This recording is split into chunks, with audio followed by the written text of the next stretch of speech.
Welcome. We begin today with two big issues for everyone in South Florida: drinking water and nuclear power. Today we are going to take an in-depth look at the situation at the Turkey Point nuclear power plant.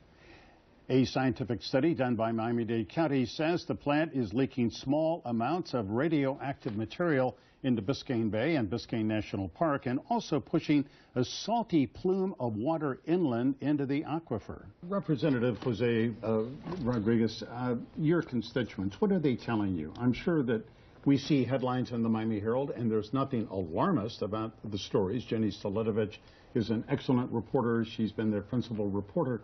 And as far as I'm concerned, they have been factual, but I'm sure that people who live close to Turkey Point and everybody who turns on a tap, you know, are...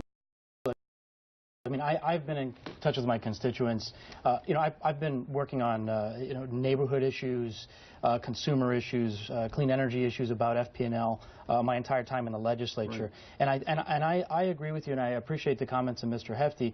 To be absolutely clear with the viewers, we are not talking about a Fukushima-style event. What we're talking about, again... Or even Flint, Michigan. No, and what we're talking about is our future water supplies, right?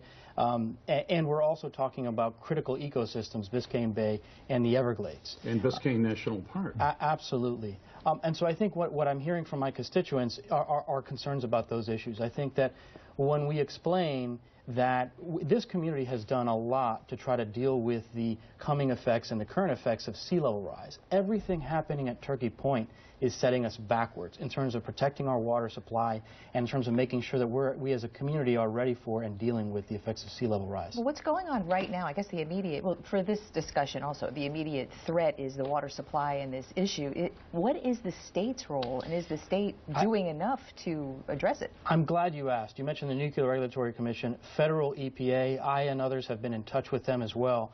But absolutely the most important actor here, and the absent actor, is the State Department of Environmental Protection. Our state regulators that are supposed to enforce water quality laws are not. I and others have put the political heat on them. I know that some of our locals are threatening lawsuits, but here's the point.